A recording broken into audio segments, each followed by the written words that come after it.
Assalamualaikum warahmatullahi wabarakatuh. Ini adalah video lanjutan dari video sebelumnya yang telah membahas tentang konsep dasar, pengembangan bahan ajar, akidah akhlak. Jika minggu lalu lebih ditekankan kepada definisi, kemudian ruang lingkup. Nah, pada video ini kita akan melanjutkan dengan pembahasan tentang landasan, tujuan dan fungsi pengembangan bahan ajar, akidah akhlak. Nah, seperti apakah pembahasan ini? Mari kita mulai. Bagian pertama, landasan. Landasan pengembangan kurikulum mata pelajaran akidah akhlak tidak dapat dilepaskan dari landasan dikembangkannya kerangka dasar kurikulum madrasah, khususnya mata pelajaran PAI. Yang dimaksud landasan di sini terdapat 4 aspek, yakni landasan filosofis, sosiologis, psikopedagogis, dan teoritik. Karena mata pelajaran akidah akhlak merupakan bagian integral dari rumpun mata pelajaran PAI di madrasah, maka ia seharusnya memang terinspirasi atau sesuai dengan apa yang diamanahkan berdasarkan landasan pengembangan kerangka dasar kurikulum madrasah untuk mata pelajaran PAI. Landasan pertama yaitu landasan filosofis. Kurikulum mata pelajaran akidah akhlak sebagai rumpun mata pelajaran PAI harus dikembangkan menggunakan filosofi. Yang pertama adalah berakar pada budaya bangsa. Ini dalam rangka untuk membangun kehidupan bangsa masa kini dan masa mendatang. Berdasarkan pandangan ini, maka diperoleh implikasi bahwa pengembangan kurikulum mata pelajaran akidah akhlak pada madrasah harus dikembangkan dalam suasana budaya dan karakter asli bangsa Indonesia. Pendidikan madrasah dikembangkan untuk menyiapkan peserta didik yang berbudaya dan berkepribadian kuat yang mampu beradaptasi dengan perkembangan zaman, namun tetap tidak tercerabut dari akar budaya bangsanya.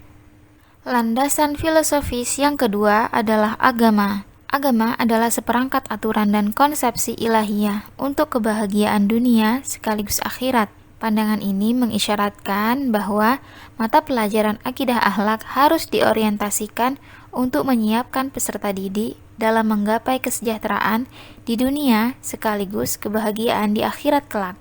Bentuk implementasinya antara lain, aktivitas mata pelajaran tidak terpisah dari aktivitas ibadah, melainkan dijalankan secara terpadu sebagai amal ibadah yang menyatu dalam ikhtiar duniawi.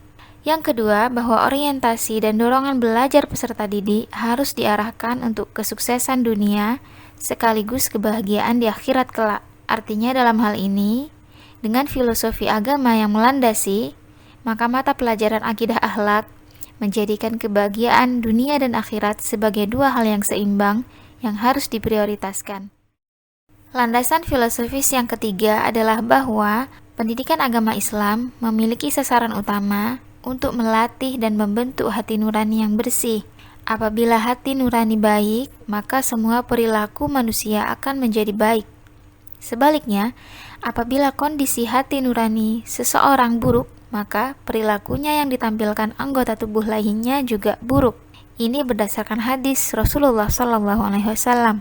Pandangan ini mengharuskan implementasi kurikulum di madrasah disertai dengan upaya yang sungguh-sungguh serta latihan untuk membersihkan diri dari akhlak tercela, sekaligus senantiasa menghiasi diri dengan akhlak yang terpuji melalui pembiasaan-pembiasaan, pembudayaan, dan pemberdayaan manusia. Selanjutnya adalah adanya filosofi bahwa pendidikan agama Islam menginginkan peserta didik menjadi pewaris budaya bangsa yang kreatif. Berdasarkan filosofi ini, maka mata pelajaran akidah akhlak harus berorientasi agar nantinya prestasi bangsa di berbagai bidang kehidupan di masa lampau menjadi suatu yang termuat di dalam isi kurikulumnya dan dapat dipelajari oleh peserta didik. Nah, berdasarkan ini, maka proses pendidikan menjadi suatu proses yang memberikan kesempatan kepada peserta didik untuk mengembangkan potensi dirinya menjadi seseorang dengan kemampuan berpikir rasional, kreatif, namun juga inovatif dalam memberikan makna terhadap apa yang ia lihat, dengar, baca, atau ia pelajari dari warisan budaya terdahulu. Dengan ini maka kurikulum mata pelajaran akidah akhlak juga harus bisa memposisikan keunggulan warisan budaya tersebut untuk dipelajari sehingga timbul rasa bangga, kemudian dapat mengaplikasikan dan memanifestasikan di dalam kehidupan pribadi, dalam interaksi sosial di masyarakat sekitarnya, serta dalam kehidupan berbangsa dan bernegara. Kemudian ada filosofi yang tak kalah penting, yakni bahwa guru menjadi sosok yang digugu dan ditiru. Ini merupakan falsafah Jawa. Guru adalah sosok yang ucapannya bisa diterima dan perilakunya bisa dicontoh atau diteladani oleh para anak didiknya. Guru ditempatkan sebagai sosok teladan yang baik. Nah, falsafah ini mengisyaratkan bahwa transformasi dan internalisasi nilai-nilai agama di dalam diri peserta didik utamanya adalah melalui keteladanan seorang guru. Ini penting bagi penyiapan seorang guru mata pelajaran akidah akhlak agar menempatkan cara berpikir, bersikap, dan bertindak sehingga bisa menjadi role model terbaik bagi anak-anak didiknya dalam kehidupan sehari-hari, sehingga nantinya memungkinkan nilai-nilai akhlak mulia bisa terinternalisasi ke dalam diri anak-anak didik melalui interaksi dengan guru selama proses pendidikan berlangsung maupun di luar proses pendidikan. Beberapa filosofi-filosofi ini adalah sebagian dari yang menjadi landasan pengembangan kurikulum pendidikan agama Islam berdasarkan KMA nomor 183 tahun 2019. Nah, oleh karena itu maka pengembangan mata pelajaran akidah akhlak tentu tidak jauh berbeda dan tidak keluar dari koridor tersebut. Artinya tetap berada dalam jalur yang berlandaskan pada filosofi-filosofi berdasarkan unsur yang kita bahas di awal tadi, yakni budaya, agama, serta bagaimana nilai-nilai melandasi pembelajaran akidah akhlak. Landasan yang kedua adalah landasan sosiologis.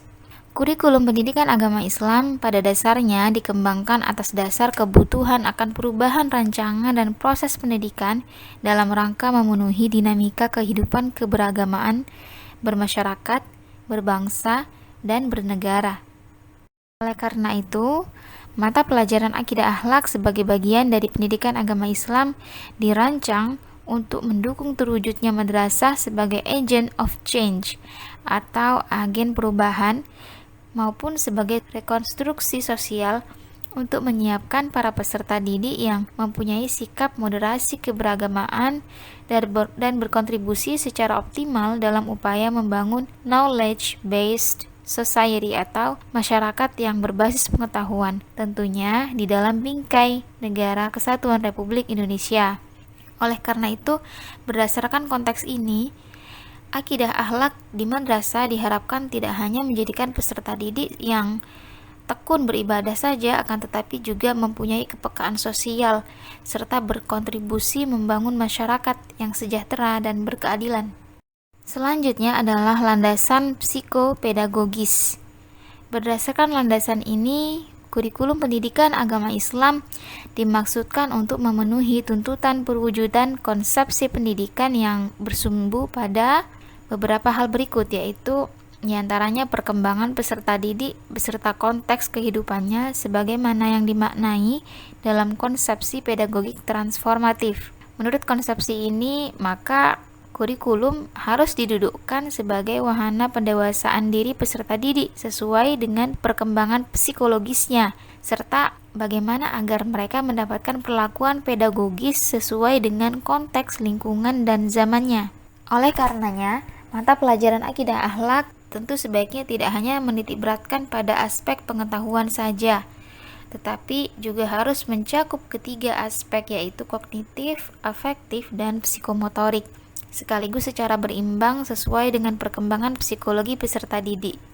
Nah, lebih dari itu, penguasaan terhadap substansi mata pelajaran akidah akhlak sebaiknya tidak ditekankan pada pemahaman konsep saja yang lepas dari bagaimana pembangunan pengetahuan melalui pembelajaran otentik dan menyeluruh, akan tetapi mencerminkan muatan pengetahuan sebagai bagian dari peradaban manusia.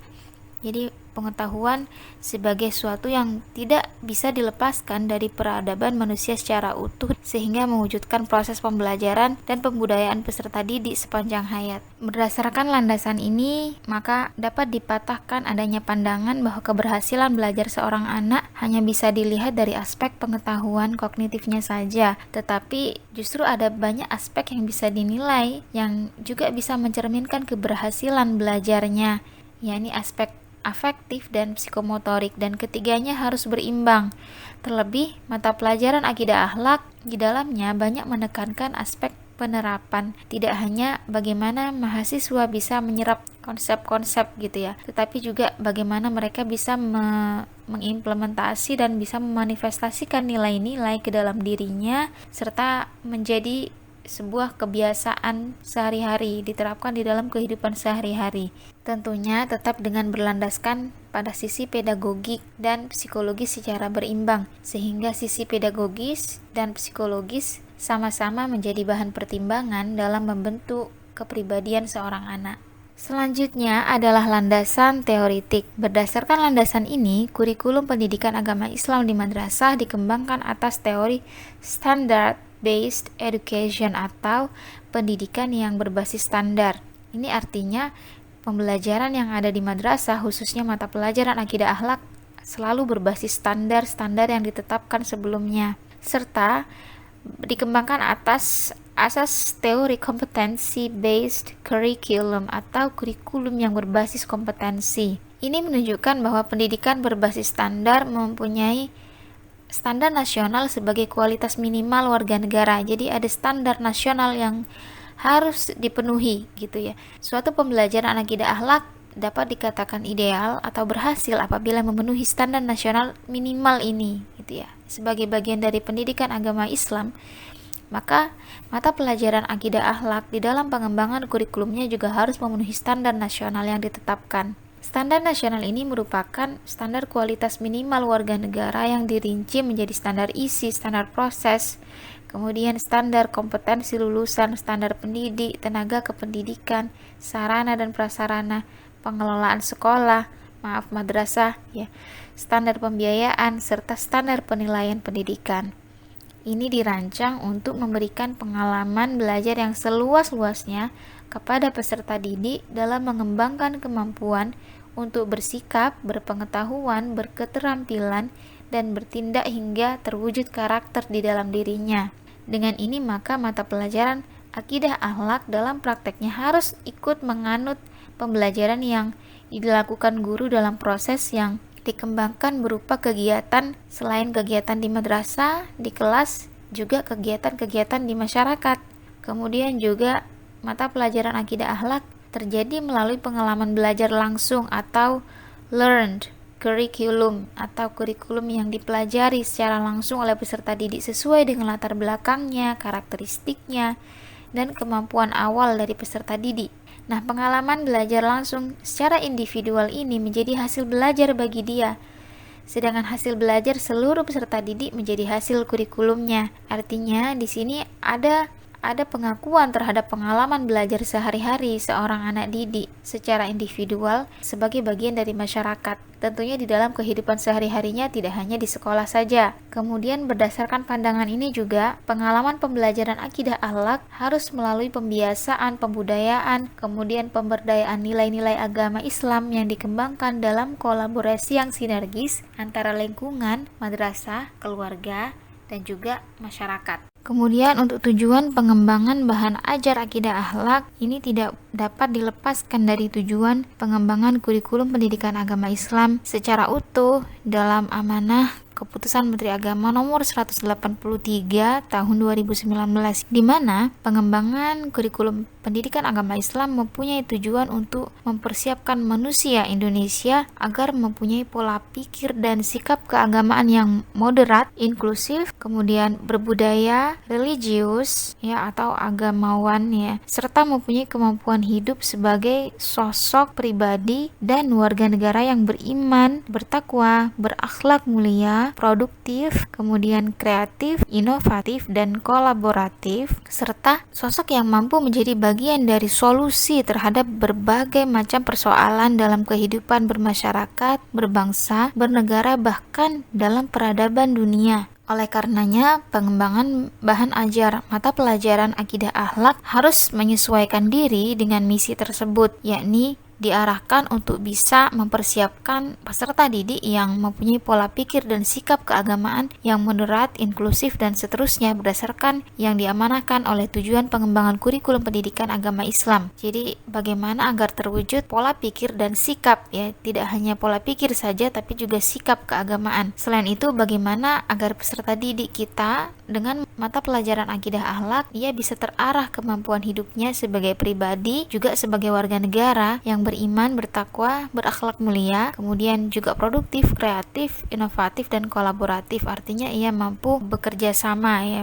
Dia juga mampu bersaing, ya, tidak hanya bersaing saja. Seseorang kalau cuma bisa bersaing namun ia tidak bekerja sama, berarti ada aspek sosialnya yang kurang, ya. Jadi di sini tidak hanya inovatif tapi juga kolaboratif. Selain itu, bagaimana menjadikan sosok peserta didik mampu menjadi solusi dalam berbagai persoalan dalam kehidupan bermasyarakat maupun berbangsa dan bernegara serta dalam peradaban dunia. Artinya, melalui hal ini mata pelajaran akidah akhlak mempunyai peluang mengarahkan mereka agar mampu berinovasi dalam memberikan solusi terhadap berbagai macam persoalan yang ada di sekitarnya. Tidak hanya mampu menyerap konsep, tapi juga bagaimana ia turut berkontribusi terhadap kehidupan di sekitarnya. Kemudian pertanyaannya, apa sebetulnya tujuan dari kegiatan pengembangan bahan ajar itu sendiri? Mengapa kita perlu mengembangkan bahan ajar?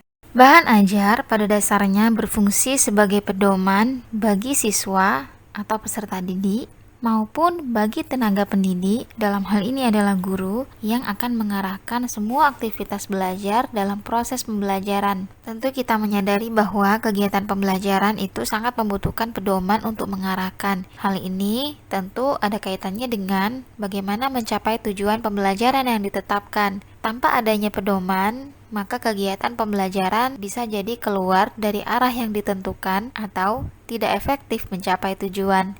Kemudian selain itu, bahan ajar juga bisa menjadi sebuah alat evaluasi bagi pencapaian atau penguasaan hasil pembelajaran. Ini bisa menjadi alat bagi guru dalam mengukur ketercapaian hasil belajar. Dengan adanya bahan ajar, guru dapat memantau sejauh mana hasil belajar antara yang diidealkan, distandarkan oleh guru atau pendidik, kemudian bagaimana hasil belajar yang dicapai oleh anak didik secara real, sehingga bisa mengukur dan mengevaluasi sejauh mana keberhasilan belajar peserta didik. Tak hanya keberhasilan peserta didik, pembuatan bahan ajar dan pengembangannya juga bisa membantu guru di dalam mengevaluasi setiap unsur pembelajaran, mulai dari evaluasi terhadap rencana, evaluasi terhadap media dan metode, juga evaluasi terhadap strategi dan materi pembelajaran. Nah, berikut saya tampilkan beberapa purposes, ya. Jadi ada any other purposes, ada tujuan-tujuan lain yang turut melandasi pentingnya pengembangan bahan ajar atau yang disebut dengan development of learning materials atau bahan ajar. Itu dua hal yang sama sebetulnya. Yang pertama adalah make lessons interesting. Artinya bahan ajar dapat membuat pembelajaran menjadi lebih menarik. Ya, hal ini karena di dalam bahan ajar guru sudah menyiapkan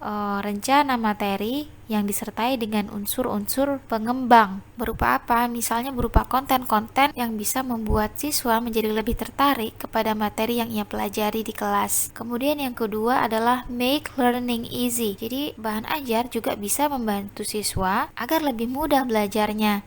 Berbeda halnya dengan tidak adanya bahan ajar, ya. Siswa tentu akan berpikir lebih keras untuk menerima atau menyerap informasi dari guru karena mereka tidak ada gambaran yang lebih rinci atau lebih eksplisit gitu, ya, mengenai apa sebetulnya yang diinginkan oleh materi pembelajaran tersebut atau informasi apa yang seharusnya mereka serap dari kegiatan pembelajaran di kelas. Nah, dengan adanya bahan ajar, maka kegiatan pembelajaran is easier, lebih mudah.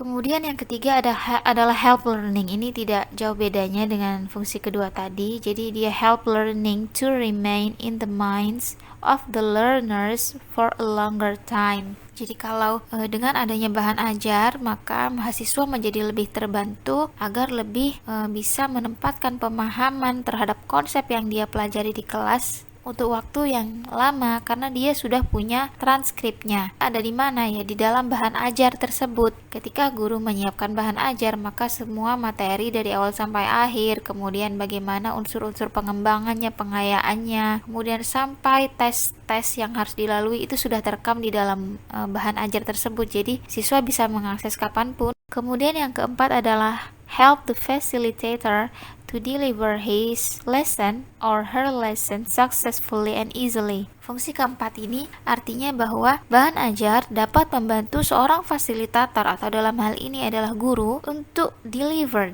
artinya menyampaikan materi-materinya ya, dan lebih mudah kepada anak didik karena semuanya sudah tertuang di situ secara eksplisit, sudah terencana dengan baik, kemudian bisa dengan mudah diakses kapanpun oleh si pendidik atau guru, maka ia akan lebih mudah menyampaikannya. Iya, jadi beda dengan tidak adanya bahan ajar. Jadi seorang pendidik akan butuh ekstra usaha untuk menghadirkan informasi kepada anak-anak didiknya. Kemudian selanjutnya adalah enable the facilitator to express intended concepts of learning effectively. Ini juga sebetulnya hampir sama dengan fungsi yang keempat ya. Jadi adanya bahan ajar ini membuat seorang fasilitator atau guru bisa mengekspresikan konsep-konsep atau makna-makna yang dimaksudkan di dalam pembelajaran dengan lebih efektif. Jadi kalau ada bahan ajar, apa yang dimaksudkan oleh seorang guru itu menjadi lebih mudah sampai kepada anak-anak didiknya dan lebih efektif. Ya, jadi intended concept ini adalah konsep-konsep yang dimaksud atau makna-makna yang tersimpan atau tersirat tuh menjadi lebih mudah sampai gitu ya, dengan lebih efektif. Kemudian selanjutnya adalah are things and ideas which are usually familiar to the learners. Jadi sebetulnya bahan ajar itu adalah hal-hal atau berupa ide-ide yang sebenarnya biasanya itu sudah familiar, sudah dikenal ya, sudah akrab bagi pembelajar. Bahan ajar itu bisa menyajikan hal-hal yang sesuai dengan kehidupan nyata di sekitar ya, jadi dengan lingkungan, dengan masyarakat. Jadi sebetulnya bahan ajar itu bisa jadi konten-konten yang real, benar-benar menyentuh kehidupan nyata peserta didik.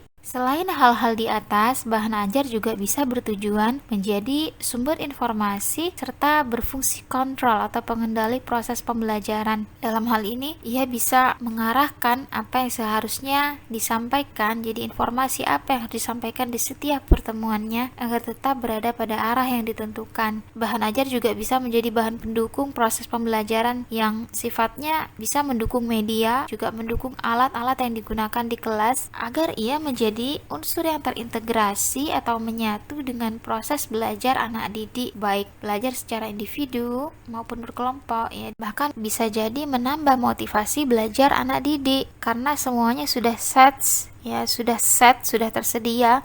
Kemudian sifatnya learners di sini atau anak-anak di sini sudah informed atau well informed, sudah mendapatkan informasi dengan cukup baik sebelumnya ya. Jadi guru dalam hal ini tidak ditempatkan sebagai sumber utama informasi.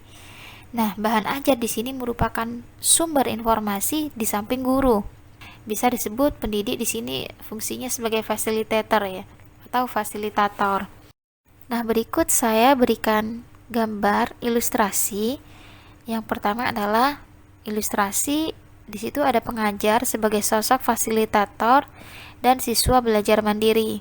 Kemudian gambar yang tabel kedua, di situ ada pengajar sebagai sumber tunggal dan siswa belajar dari sumber tunggal tersebut atau dari guru saja. Di situ bisa kita lihat ya, bahan ajar tidak tersedia, jadi siswa menganggap pendidik sebagai sumber tunggal informasi atau satu-satunya sumber informasi. Nah, ilustrasi yang ketiga, di situ kita bisa lihat bagaimana pengajar sebagai penyaji bahan ajar yang dipilih. Di antara ketiga ini, pada tabel yang kedua adalah proses yang kurang ideal karena di situ tidak ada bahan ajar yang ditentukan sebelumnya. Nah, kalau yang di tabel yang ketiga ini, pengajar di situ menjadi penyaji bahan ajar yang dipilih. Nah, di ilustrasi yang ketiga ini lebih berimbang ya. Jadi tidak hanya mengarahkan, tapi juga beliau juga meracik ya, meramu materi yang akan disampaikan, kemudian menyajikan informasi-informasi yang akan dibutuhkan anak didik sebagai materi, sebagai learning materials. Nah, bahan ajar itu sendiri seperti apa? Bagaimana memulainya? Bagaimana seorang guru menyiapkannya? Ini akan menjadi topik pembahasan yang sangat menarik dan insya Allah akan kita ulas di dalam video pembelajaran yang berikutnya. Nah, itulah tadi pembahasan tentang landasan, kemudian ada tujuan, ada fungsi pengembangan bahan ajar untuk mata pelajaran akidah akhlak. Mengenai pembahasan yang semula tadi, apabila ada hal-hal yang ingin ditanyakan, silahkan disampaikan di dalam kolom-kolom komentar di bawah ini. Kemudian teman-teman juga bisa saling merespon, saling menanggapi dan bertanya kembali. Baik, sekian dulu dari saya. Mudah-mudahan video pembelajaran ini memberikan manfaat kepada kita semua. Dan sampai jumpa lagi di video-video yang berikutnya. Assalamualaikum warahmatullahi wabarakatuh.